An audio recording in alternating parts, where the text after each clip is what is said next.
My daughter told me I'd be kicked out if I didn't work for her without pay. Mara felt the paper before she truly read it. The crisp edge, the cheap ink, the way it sat in her hands like something official. Her daughter had placed it there with 2 fingers, as if passing a receipt across a counter, not speaking to the woman who had carried her for 9 months, who had once slept sitting upright in a chair because a feverish child needed her back to be a wall.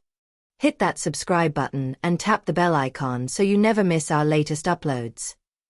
Starting tomorrow, Renata said. She didn't raise her voice.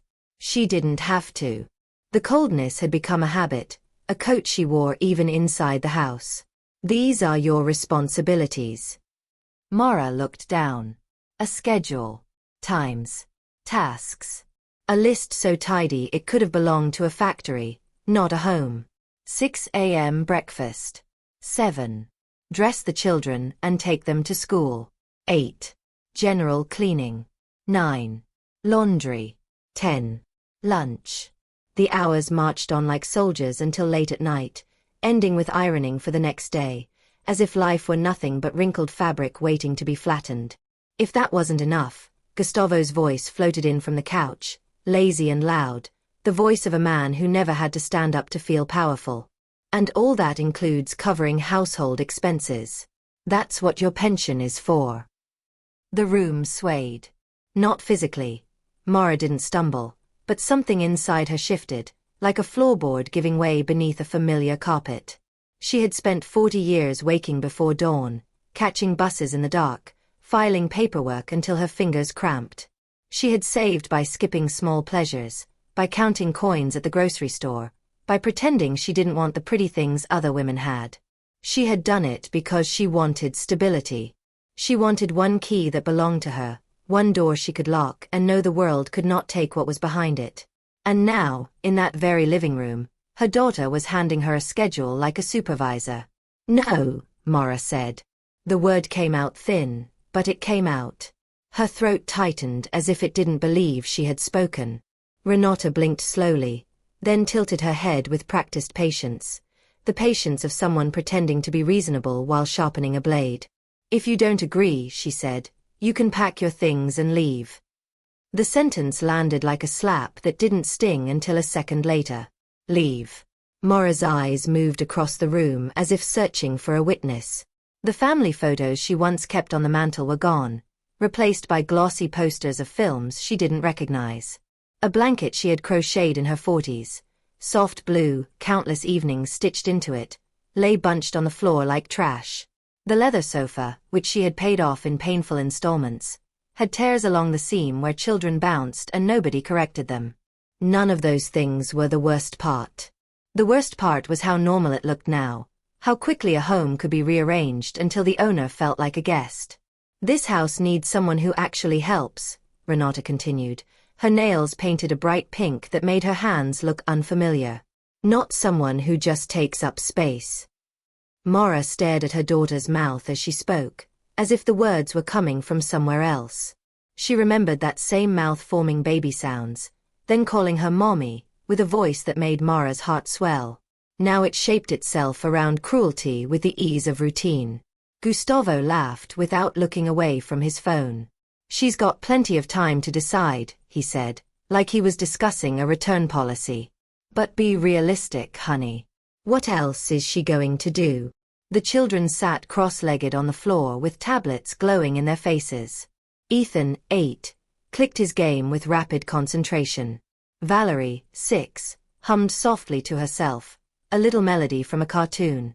They were surrounded by the aftermath of snacks and toys, crumbs, wrappers, plastic pieces, like a storm that had settled into a permanent climate. For them, the conversation was background noise, as ordinary as the air conditioner. Ethan looked up just long enough to ask, "Grandma, are you going to make snacks?" "I'm hungry." The question was innocent. That was what made it brutal. Mara felt the old reflex rise in her chest, the reflex that had guided her entire life. Feed the child, solve the problem, smooth the moment. Her mouth opened to say yes.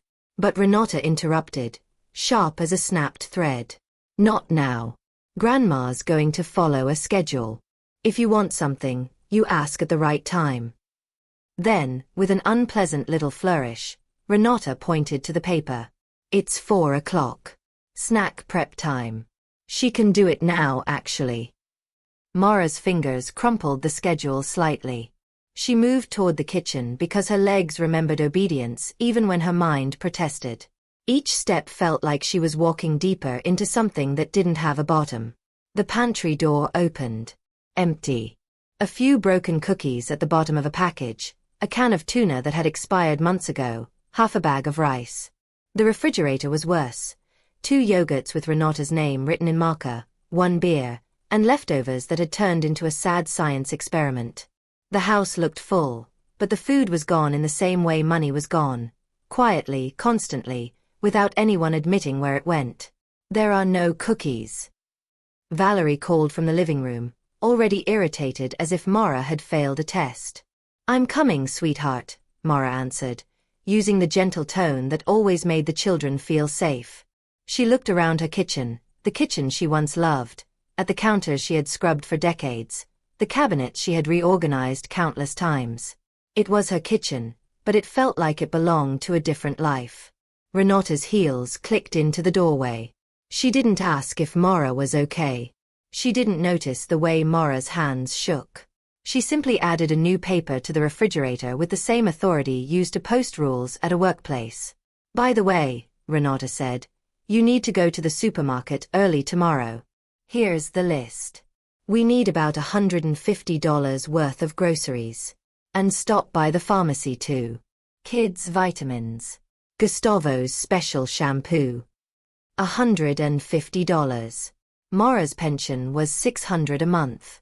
Rent didn't exist for her, because she owned her house, but everything else did. Utilities. Medication. Insurance. Repairs. And now grocery lists that grew like weeds. Renata, Mara said softly, my pension doesn't stretch that far every week. Renata sighed, the sigh of someone burdened by another person's unreasonable existence. Oh, Mom. You know Gustavo is saving for our future. We can't waste our income on food and basics. Besides, you eat here too. It's normal for you to contribute. Mara swallowed. She wanted to laugh at the absurdity, but nothing was funny in her throat.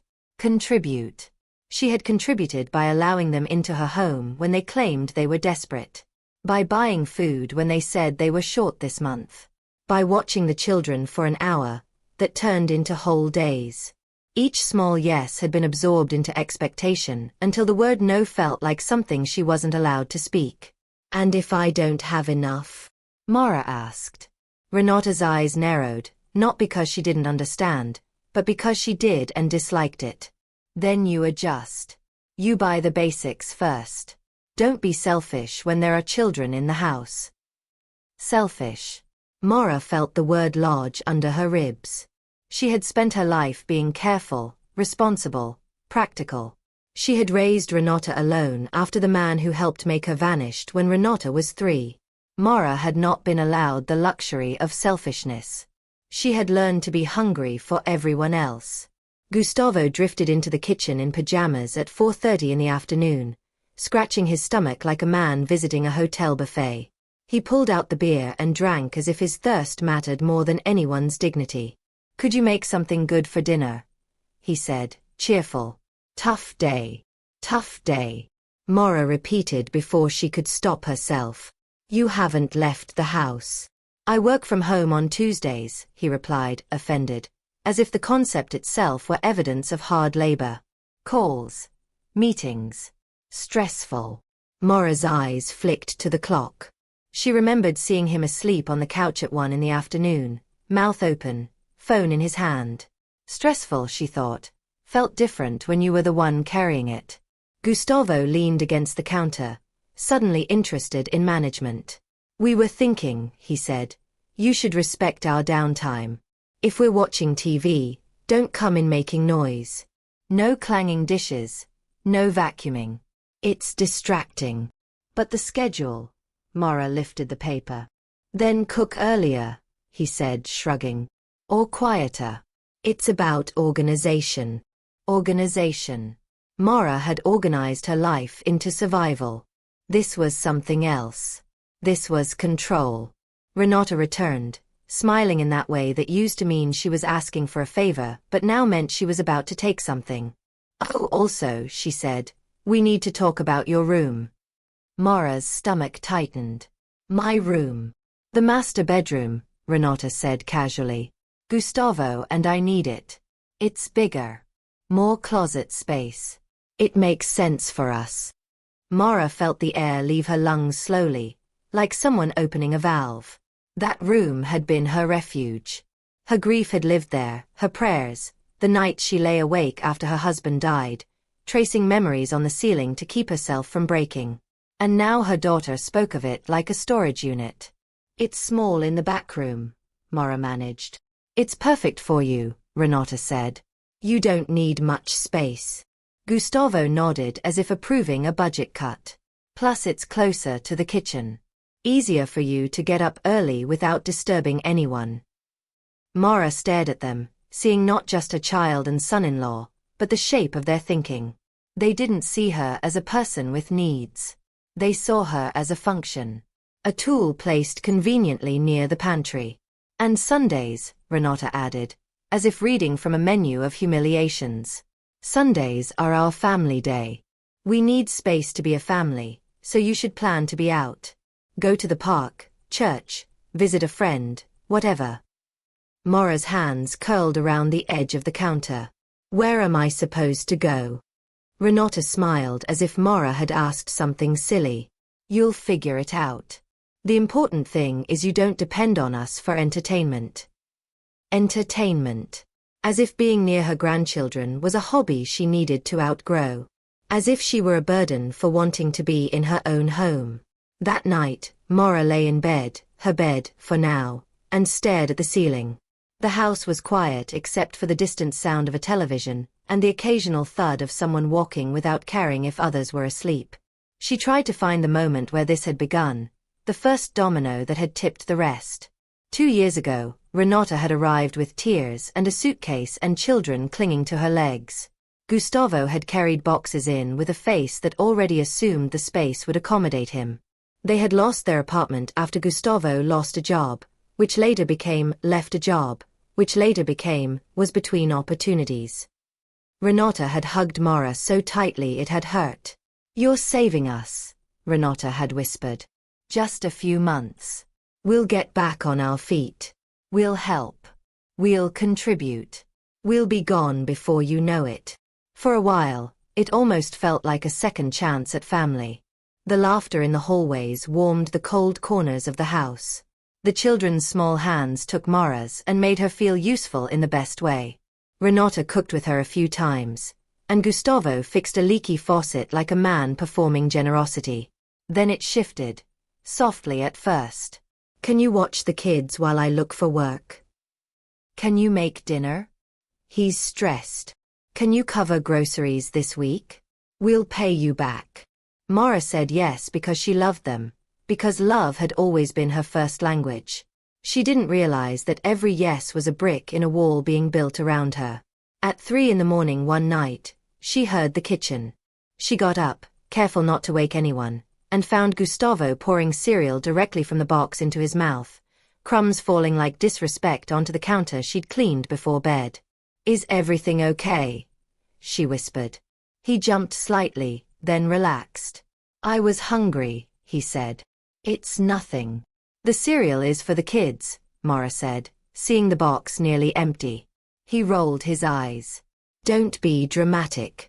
Just buy more tomorrow." He left the empty box on the counter and walked away without looking back. Mara cleaned the crumbs in the dark, and something inside her whispered that this was not a small thing. It was a preview.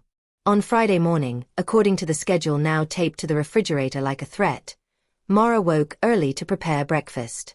Renata came downstairs wearing a red dress Mara hadn't seen before and shoes that looked expensive enough to pay a utility bill.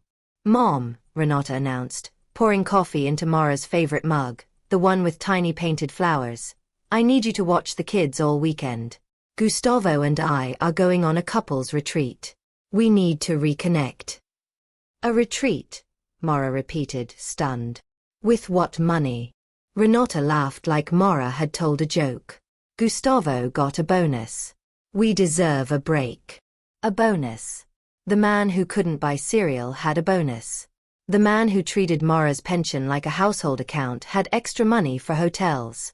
Before Mora could answer, Renata grabbed her purse. It's all set. You'll handle everything. It's natural. You're their grandma. Natural. That word again. Natural as gravity. Natural as silence. Natural as an older woman shrinking to fit the corners of her own life. The taxi arrived, paid for with Mora's card, because it was easier. Renata kissed the children and left them behind like luggage. The door shut, and Ethan and Valerie looked up at Mora with the expectation that she would transform into a whole world for them.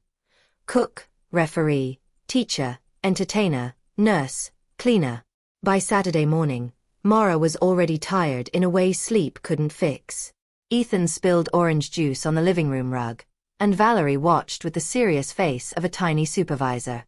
Mom says stains have to be cleaned right away, Valerie reported. Mora searched for cleaning supplies and found them nearly gone. So she walked to the store with the children, buying products with money she hadn't planned to spend. At the cereal aisle, Ethan demanded the expensive brand his father liked. At the cookie section, Valerie reached for organic treats with a price tag that made Mora's chest tighten. Mora stood there comparing labels, pretending she was choosing quality, not fighting a silent battle between food and her own medication. The children didn't understand, and they shouldn't have had to. But Mora felt the humiliation of it anyway. Standing in public, counting quietly, while the people who claimed they were saving for the future slept comfortably in a hotel. When she returned, her phone buzzed with a message from Renata. Don't forget fresh vegetables for the week. We don't want to come back to an empty house. Empty house. Mora looked around at the mess she had already cleaned twice, the laundry that kept appearing, the dishes that multiplied like insects. Nothing was empty except her patience, her savings, and the part of her that used to believe love alone could keep people decent. On Sunday afternoon, as Mora folded clothes still warm from the dryer, her phone rang again. This time it wasn't a demand. It was Lucy, the neighbor who had lived next door for 15 years and had watched Mora's life change through window light and morning routines. Honey, Lucy said gently, are you okay? You've been different. Mora almost lied. She had become skilled at it, the way a person becomes skilled at swallowing. But Lucy's voice held something Mora hadn't heard in that house for a long time. Care without conditions. Can you come over? Mora asked, surprised by her own honesty. Just for a moment. I'm on my way, Lucy answered, no questions. When Lucy arrived, Mora sat with her in the kitchen while the children watched cartoons in the living room. Mora showed her the schedule. She explained the money, the threats, the new rule about Sundays, the plan to move her into the small room near the back like a piece of furniture that needed to be stored. Lucy read the paper once, then again, her mouth tightening. Mora, she said, voice low and fierce. This is abuse. The word hung in the air, heavy and clean. Abuse. Not misunderstanding. Not family drama. Not adjusting. Abuse. But they say it's fair, Mora whispered, hearing Renata's voice in her head. They say everyone has a role. In a real family, Lucy said, taking Mora's trembling hands, roles are agreed on. Not forced. Nobody hands you a schedule and threatens to throw you out of your own home. Mora blinked hard, as if tears could be disciplined the way she'd disciplined her life. What can I do? She asked. I'm 66. I only have my pension. Lucy squeezed her hands. Listen to me. You are not 96. You own this house. You have your mind. They need you more than you need them. The front door clicked, and the sound made Mora flinch as if she had been trained. Renata and Gustavo had returned, their laughter loud, their voices bright with the selfish glow of rest. They entered the house like owners inspecting property. Lucy stood, smoothing her shirt, and looked at Mora with certainty. Call me, Lucy said. Day or night. And think about this, if a domestic worker did what you do, and paid for the privilege, how long would they last? Maura watched Lucy leave, then turned toward the living room where Renata's voice had already begun listing what was wrong. There was no milk. The towels weren't new enough. The house smelled like cleaning products instead of freshness. Maura listened, and in the quiet corner of her mind, a question formed, small, dangerous, and alive. What if, just once, she said no? Maura didn't say no that night. Not out loud. She carried the word around in her chest like a match she was afraid to strike, afraid of the fire it might bring down on her, afraid of what it might reveal. She lay in bed listening to the house breathe, pipes settling, distant laughter, a television murmuring through thin walls. In the master bedroom, her master bedroom, the air smelled faintly of lavender detergent and something sweeter that wasn't hers, a perfume Renata had started wearing lately. Maura stared at the ceiling and realized that even the scent in her room had changed, as if the house was rewriting her without her permission. The next morning, she woke at 5:45 because anxiety had become her alarm clock. The schedule was on the refrigerator, taped neatly at eye level, like an announcement in a break room. 6 a.m. Breakfast. 7. School. The paper waited for her like a supervisor with no face, no mercy. Maura moved quietly, out of habit, out of fear of disturbing the real adults.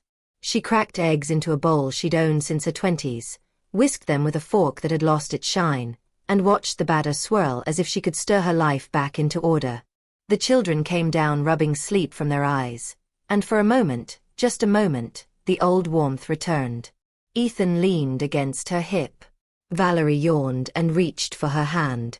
"Morning, Grandma," Valerie murmured, and Maura's heart did its familiar softening. But then Renata appeared in the doorway, hair perfect, phone in hand, eyes scanning the kitchen like she was inspecting a set. "Remember," she said, not to the children but to Maura, "no sweets in the morning. And cut the fruit smaller. Ethan chokes if the pieces are too big." Maura almost laughed. Ethan had never choked on fruit.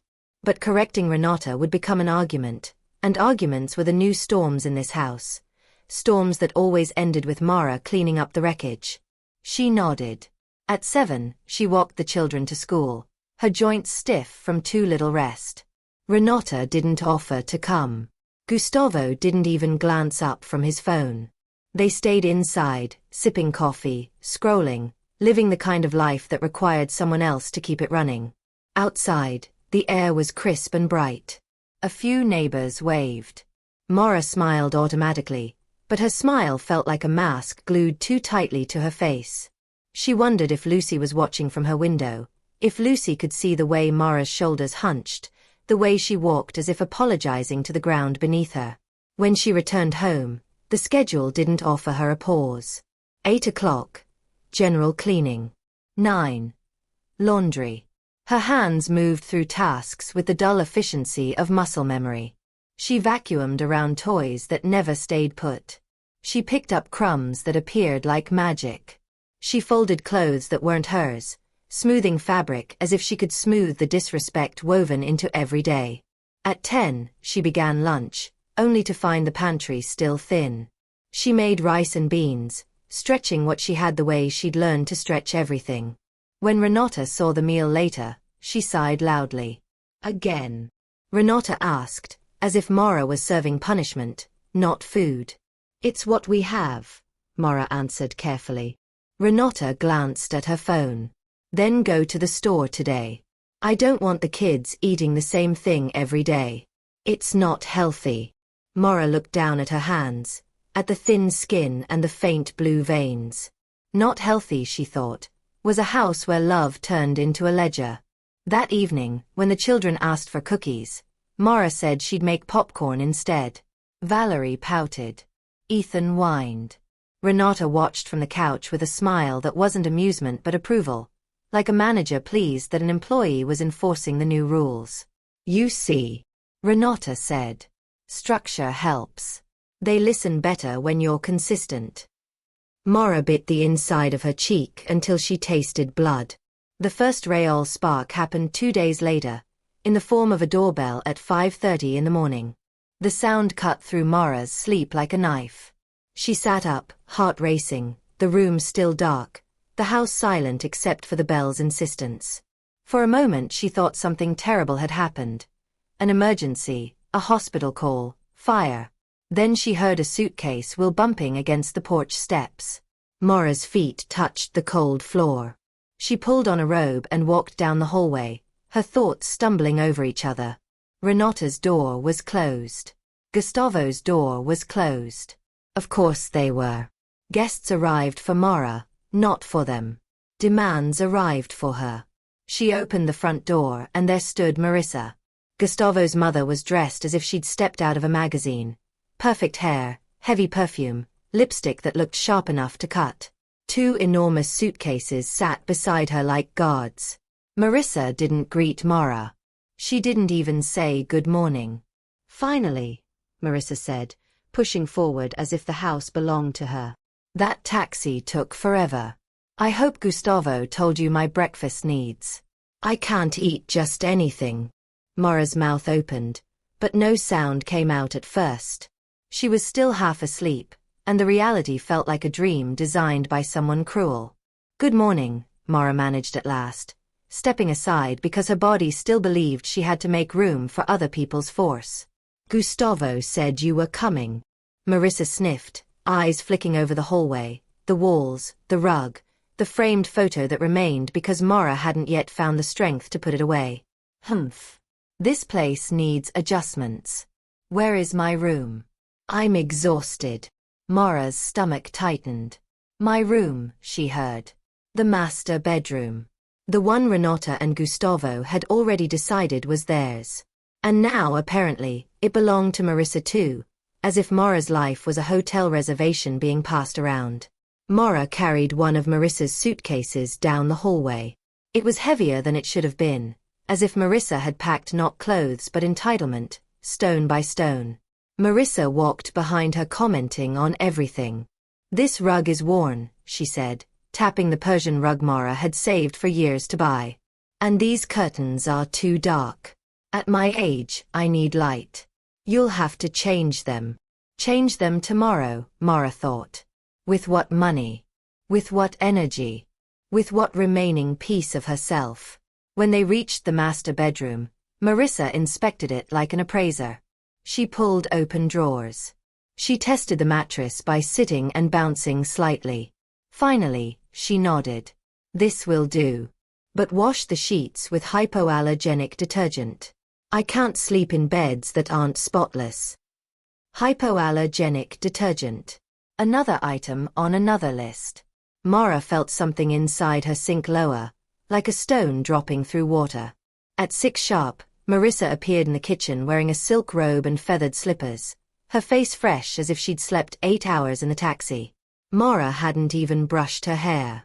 "I need 2 scrambled eggs," Marissa announced, "but very dry. No oil.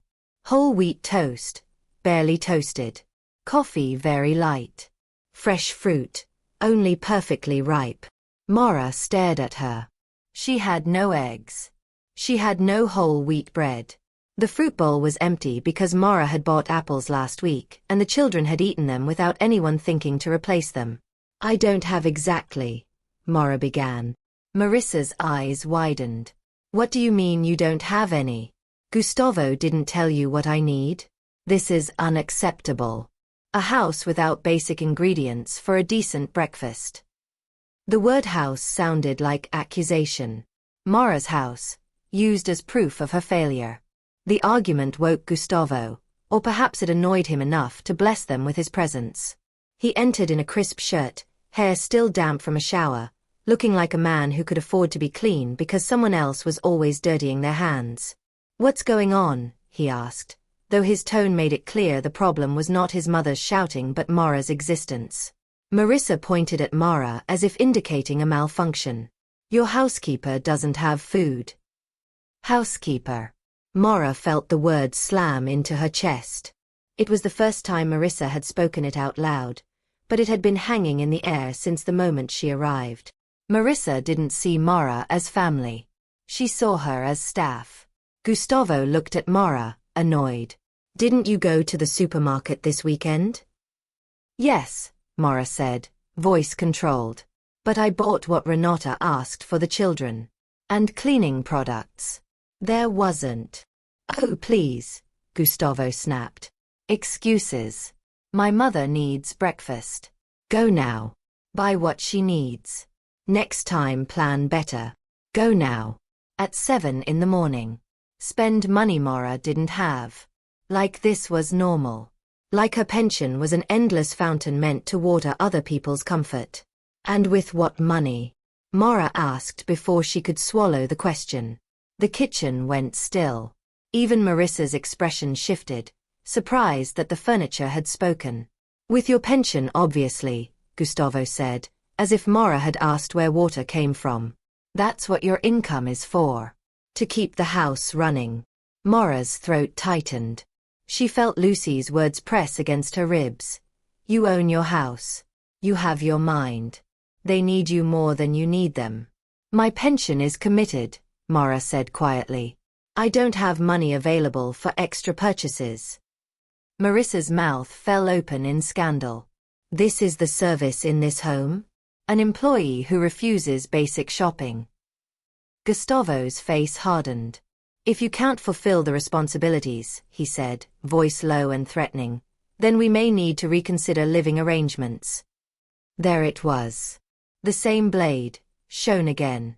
Comply, or lose your place.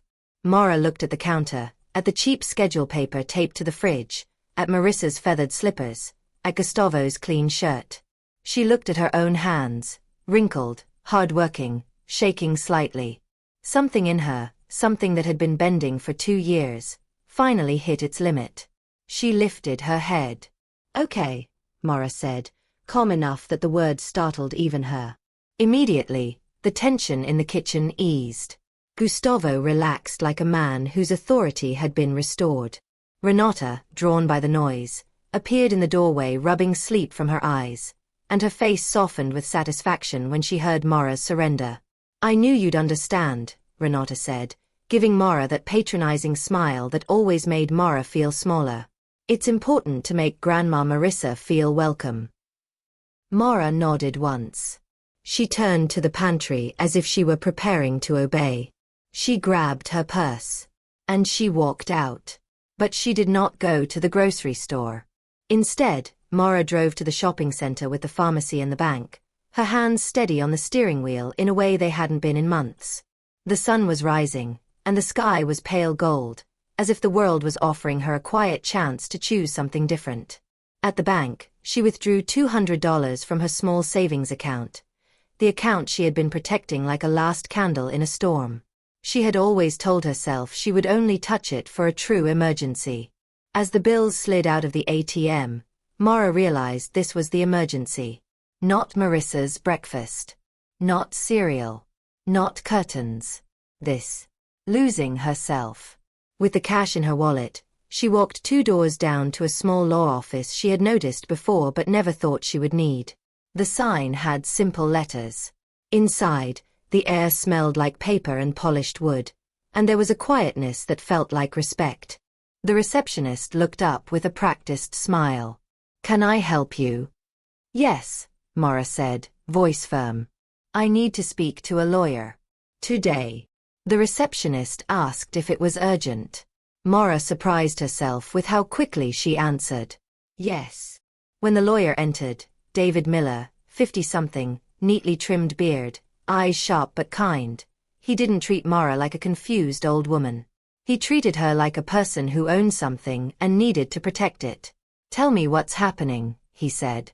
And for 20 minutes, Mara spoke like a dam that had finally cracked. She told him about the schedule, the threats, the money, the bedroom, the Sundays, Marissa's arrival, the word housekeeper, the way her home had been turned into a workplace and her love into a weapon. David listened without interrupting. When she finished, he leaned back and exhaled slowly. Mrs. Everett, he said, reading her name from the file, what you're describing is economic and emotional abuse. It can qualify as elder exploitation. The words landed like truth, clean and undeniable. But they said they have rights, Maura whispered. For living there for 2 years. There are tenant protections in some cases, he acknowledged. But those don't give anyone the right to exploit the owner. They don't give your daughter and son-in-law the right to force labor, take your money, or move in additional guests without your consent. Maura's eyes stung. She blinked hard, not wanting to cry in front of a stranger, but the relief was too big to hold. What can I do? She asked. David opened a folder and spoke like someone laying out options in a storm. Written notice. Clear boundaries. Formal terms. Removal of unauthorized guests. Legal steps if they refused. And if they fight me? Maura asked. He met her eyes. When people realize the person they've been controlling has legal support and understands their rights, behavior changes fast. The fear shifts. The fear shifts. Maura felt those words settle into her bones like strength. By the time she left the office, the morning had fully brightened. She didn't have grocery bags. She didn't have eggs for Marissa. She had something else. A plan. And as she walked back to her car, her heart beating steady, Maura knew the next time she stepped into her house, she wouldn't be walking in as a servant. She would be walking in as the owner. Maura sat in her car for a long moment before turning the key. The steering wheel felt cool beneath her palms, solid and real, anchoring her to the present. For the first time in years, she wasn't rushing to fix something, to smooth over someone else's irritation, to apologize for existing. She was simply sitting, breathing, allowing the truth to settle into her body. She drove next to the bank instead of home. The building was familiar, ordinary, a place she had visited countless times without ever thinking of it as a shield. Inside, the manager greeted her politely, and Maura found herself explaining, in calm, measured words, that she wanted to change her access codes, cancel additional card authorizations, and ensure that no one but her could touch her accounts. The manager didn't look surprised. She nodded with the understanding of someone who had seen this story before. It's a very sensible step, she said. Especially at this stage of life. At this stage of life. The phrase didn't sting the way it once would have. It sounded practical, not diminishing. Maura signed the papers with a steady hand. Each signature felt like reclaiming a small piece of ground. When she finally drove home, the house looked the same from the outside. Pale walls, the familiar porch, the door she had painted herself one summer when Renata was still a teenager. But Maura knew the inside was about to change, even if no one else did yet. She opened the door to immediate tension. Where have you been? Marissa snapped from the living room. It's almost 11. I haven't eaten anything. Renata stood beside her, arms crossed, impatience etched into her face. Mom, what happened? You didn't answer your phone. Maura set her purse down slowly. She felt no urge to rush, no panic clawing at her ribs. The fear that used to propel her had quieted, replaced by something firmer. We need to talk, she said. All of us. Marissa scoffed. Talk? About what? I need breakfast, not a conversation. Sit down, Maura said. The words came out calm, but there was no softness in them. Renata hesitated, startled by the tone, then exchanged a glance with Marissa. Something in Maura's posture made them comply. They sat on the sofa, irritation simmering just below the surface. I went to see a lawyer this morning, Maura began. The effect was immediate. Renata straightened. Marissa's expression flickered between confusion and offense. A lawyer. Renata repeated. Why would you do that? Because I needed to understand my rights, Maura said. In my own house. She reached into her purse and took out 3 envelopes. The paper felt heavier than it was, dense with meaning. She placed them carefully on the coffee table, one in front of each person. These are legal notices, Maura continued. You can read them now or later, but the contents stand. Renata snatched her envelope first, tearing it open with hands that trembled just slightly. Her eyes moved quickly across the page, scanning, rereading. Marissa opened hers more slowly, lips tightening with each line. "This is absurd," Renata said, her voice rising. "You can't do this. We're your family." "I'm offering you a choice," Mara replied evenly. "You can stay here under new, fair conditions, or you can find another place to live." Renata laughed sharply. "Fair? Mom, this says $800 a month in rent, plus half the expenses. We can't afford that." Mara tilted her head, mirroring a gesture Renata herself had used countless times. "Then you can look for a place you can afford, like other adults do." Marissa slapped her letter onto the table. "This says I have 48 hours to leave," she said, scandalized. "You can't throw an old woman out like this." "You have your own home," Mara said. "And you were never invited to stay here. Your presence was imposed." "You heartless woman," Marissa hissed. "After all the years I raised my son." "And I raised my daughter alone," Mara interrupted quietly. "That doesn't give either of us ownership over someone else's home." Renata stood abruptly, anger flaring. "This is betrayal, Mom. After everything we've done for you." Mara almost smiled. Everything they'd done for her. Filled her house with noise she had to manage. Spent her money. Took her room. Timed her days. "I've been very clear about what I'm willing to accept," Mara said. "And what I'm not." Renata's eyes filled with tears, sudden and practiced. "How can you do this to us? To your grandchildren?"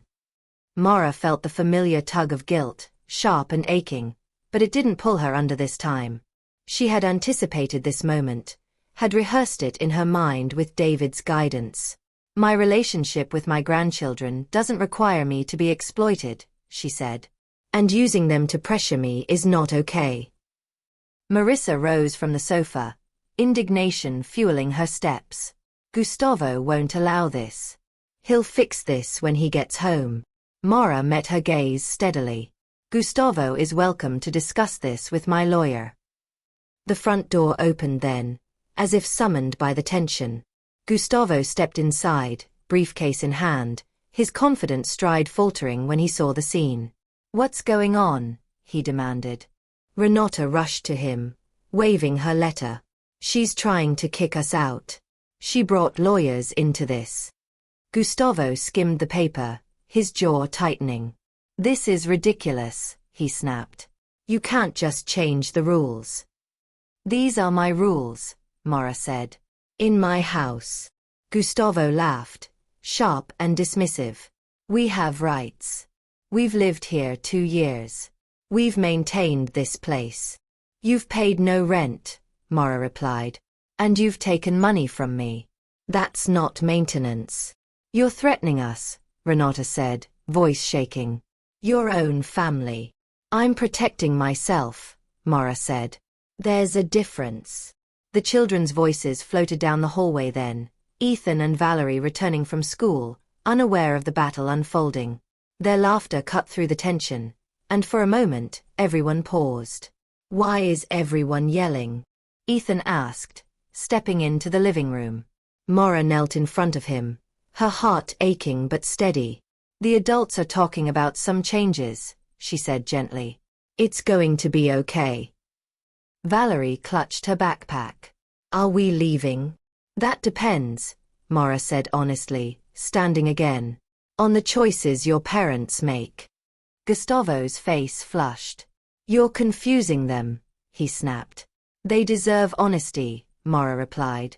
"They've seen enough disrespect already." The conversation dragged on, cycling through denial, anger, bargaining. Gustavo argued legal theories he'd half learned. Renata cried and pleaded. Marissa insulted and scolded. But Mara stayed anchored, repeating the same calm truths. 30 days. Rent or relocation. Respect or departure. 48 hours for Marissa.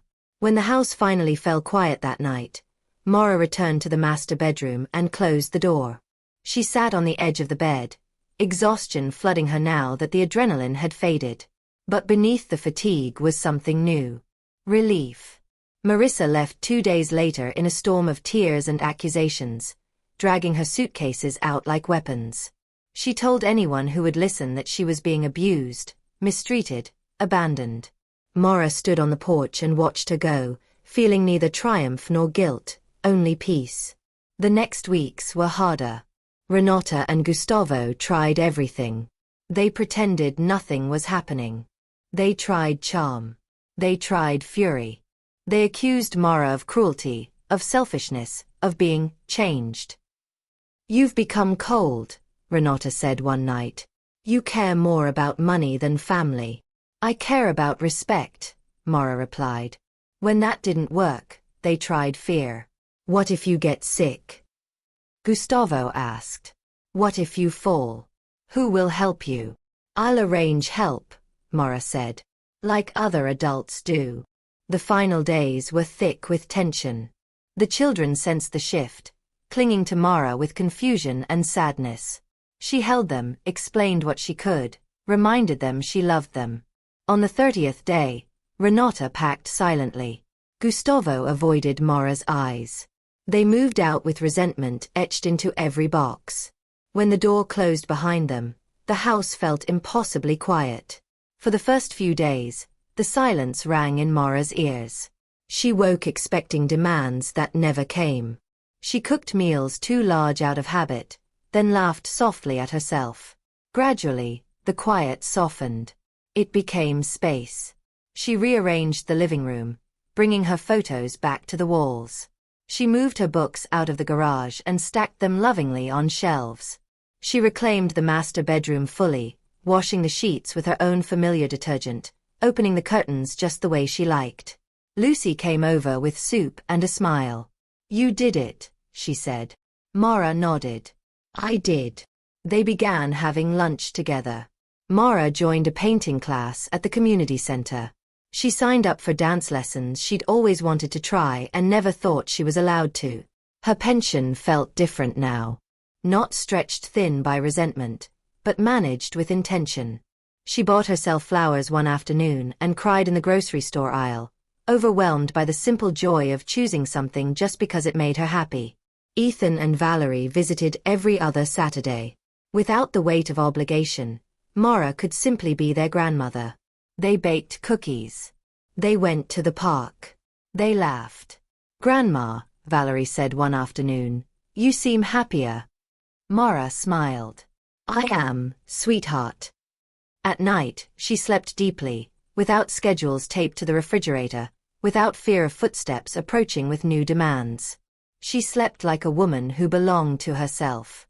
And every morning, when she woke and saw sunlight on her walls, Maura remembered the most important truth she had learned. It was never too late to choose dignity. Not even now.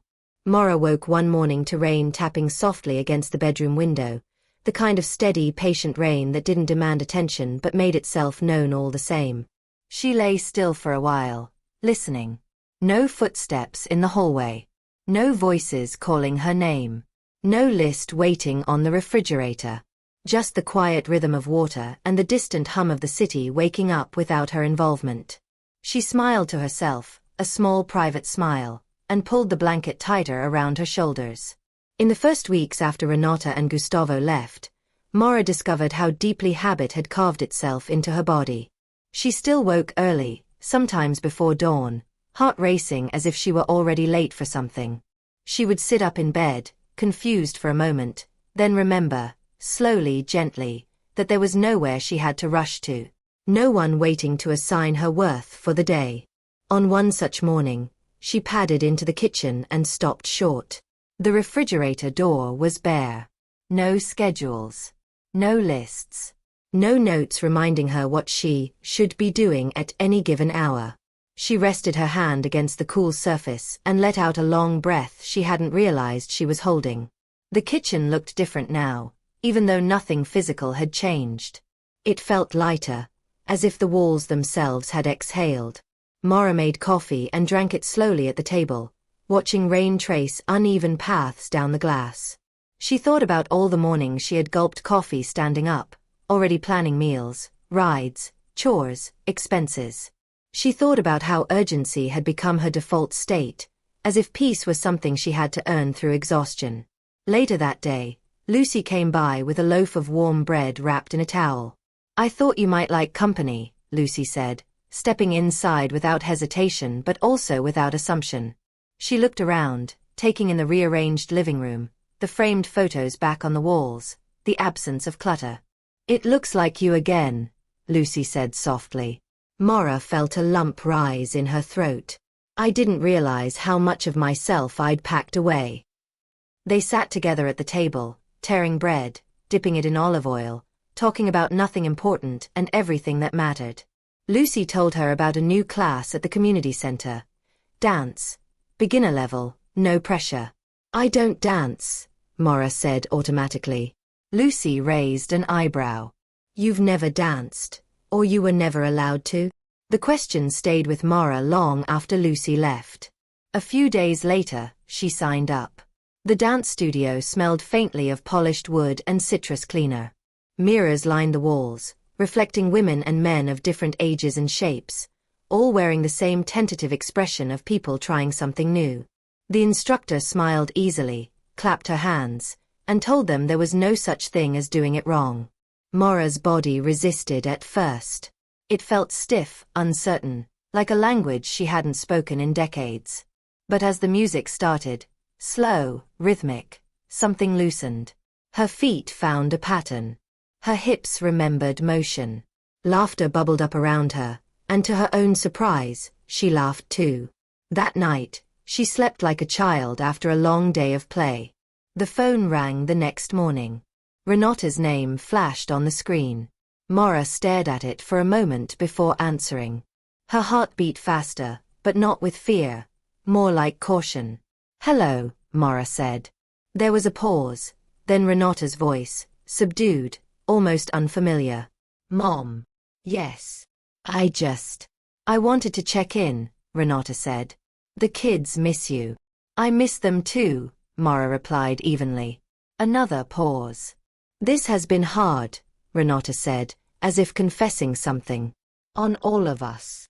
Maura leaned back in her chair. "It has." Renata sighed. "You didn't have to be so extreme." Maura closed her eyes briefly. There it was, the old narrative trying to slip back in, reshaping boundaries into cruelty. "I did what I needed to do," Maura said calmly. "For my health. For my life." Silence stretched between them, heavy but not hostile. "We're still family," Renata said finally. "Yes," Maura agreed. "And family works best when everyone is treated with respect." Renata didn't argue. She didn't apologize either. The call ended quietly, unresolved but no longer explosive. Maura sat with the lingering tension and noticed something important. She wasn't shaking. As the weeks passed, her routine reshaped itself, not around obligation, but around choice. She walked in the mornings. She cooked meals she actually wanted to eat. She spent afternoons reading books she'd postponed for years, novels with dog-eared pages and underlined sentences that spoke to parts of her she'd forgotten. She took care of her health with intention instead of guilt. Doctor appointments were no longer inconveniences squeezed between chores, but acts of self-respect. She replaced worn shoes. She fixed the leaky faucet instead of ignoring it because someone else's needs always came first. One afternoon, while sorting through an old box in the closet, Maura found a stack of journals she'd kept sporadically over the years. She sat on the floor and opened one at random. The handwriting was younger, rounder. "Today I told Renata no for the first time about something small. She wanted money for a jacket. I felt awful. I hope she doesn't think I don't love her." Maura closed the journal and stared at the wall. She realized then how long guilt had been her shadow, how often she had confused love with sacrifice, silence with peace. She wondered how many times she had taught her daughter, without meaning to, that boundaries were negotiable if you loved someone enough. The thought hurt, but it also clarified something deep inside her. She hadn't failed by finally saying no. She had waited too long to say yes to herself. When Ethan and Valerie came for their Saturday visit, they noticed the changes immediately. "Grandma, your house smells different," Ethan said, sniffing the air. "Different how?" Maura asked, amused. "Comma," he said after a moment. Valerie twirled in the living room. "Can we bake today?" "Yes," Maura said. "If you want." They baked cookies without worrying about messes or schedules. Flour dusted the counter. Chocolate chips disappeared into small mouths. Maura laughed freely, without the tight awareness of time pressing down on her. Later, as they sat on the couch watching a movie, Valerie curled against her side. "Grandma," she asked softly, "are you lonely now?" Maura thought carefully before answering. "Sometimes I feel quiet," she said. "But quiet isn't the same as lonely." Valerie nodded, as if that made sense in a way only children could manage. "I like quiet with you." Maura kissed the top of her head, feeling something settle into place. That night, after the children left, Maura stood in the doorway and watched the streetlights flicker on. The house felt full, not of noise, but of presence. Of her presence. She thought about the woman she had been a year ago, carrying grocery bags heavier than her heart, apologizing for needing rest, shrinking herself to fit into roles others assigned her. She felt tenderness for that woman, not shame. She had done the best she could with what she knew. And now she knew better. Months passed. Seasons shifted. Maura's life grew outward instead of inward. She made friends at the dance class, people who knew her not as someone's mother or someone's help, but as Maura, quick-witted, thoughtful, surprisingly funny. One afternoon, David called to check in. "No further claims," he told her. "Everything is settled." "Thank you," Maura said, "for taking me seriously." "You did the hard part," he replied. "You believed yourself." After the call, Maura sat on the edge of her bed and let that sink in. Believing herself. It sounded simple. It wasn't. But it had changed everything. On a warm morning months later, Maura dressed for her dance class, tying her shoes with a practiced ease. She paused in front of the mirror, studying her reflection. The lines on her face were still there. Her hair was still streaked with gray. But her eyes were different. They were awake. She turned off the light, locked the door, and stepped outside, the key warm in her hand. The bus stop was just down the street. She walked toward it with steady steps, not rushing, not shrinking. It was her house, her life, her choice. And for the first time in a very long time, that truth didn't scare her. It carried her forward.